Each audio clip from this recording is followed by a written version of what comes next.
Second thing that changed was it started to be okay to give bullshit rationales for military action. Oh, yeah. Because 9/11, we went into the wrong country. And everybody was so angry that if you tell me the guy who did it is in there, I'm not asking any other questions. Oh, we would have invaded Italy. Oh, for sure, if they wanted And us to. if we had had these, then we would have what we're seeing in the Middle East right now, and what's happening in this country, where people will be like, whoa, what are you doing in Fallujah? What are you doing in Mosul? Wait, where are the bad guys? You know, who are these people? Right. But they didn't have the exposure. 1964. Do you know at the time, can you look up when Planned Parenthood came out? Maybe you look at, I don't know the exact year. When did Planned Parenthood come out? I think it was 71, 72. 70, what year is it? Go a little bit, Singer, whatever her name is, where he started the movement. Anyways, so you look at some of this data, and you see that we went at the time when kids are being born, only 4% of kids in America, if you can pull up the stat, Rob, 4% of kids in America were born, in single-family household. Right. Yes. We only know what we're told about people and the snippets that people want us to see and the context. Now, I'm not saying that, like, you know, you're one benefit of context away from never of saying anything that I don't think you should say. But what is lost by doing this? What is lost by this? How can this not be helpful to sit across from somebody and talk to them instead of about them? So, of course, I couldn't agree with you more, which is why we're here. And TikTok is owned by about 60% of it's owned by international investors from all over the world.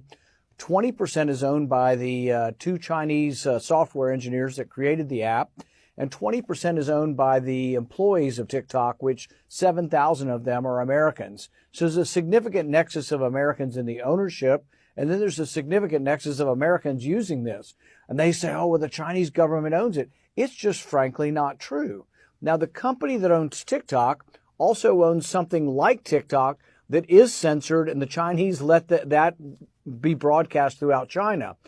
Yeah. So to me, that part to me is, you know, you check policies to see how it's benefited a community, and you say yes or no. You have no idea how much my favorite part of this podcast is when you said your mother, when she went on welfare, she was despised of it, and she couldn't wait to get off of it. I can't tell you what that means to me, to salute and respect that. And then let's go to a couple other things you said on who you would vote for and who you wouldn't vote for.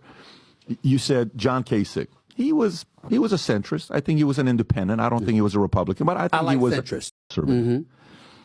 1964, 4 years later, 92% blacks are voting Democrat. Yeah.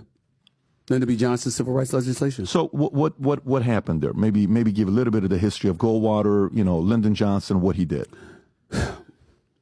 JFK's assassinated. Lyndon B. Johnson's in office. Republicans and Democrats, back in the day, Dixiecrats, bipartisanly bring a bill to the desk of Lyndon B. Johnson. He signed civil rights legislation into law.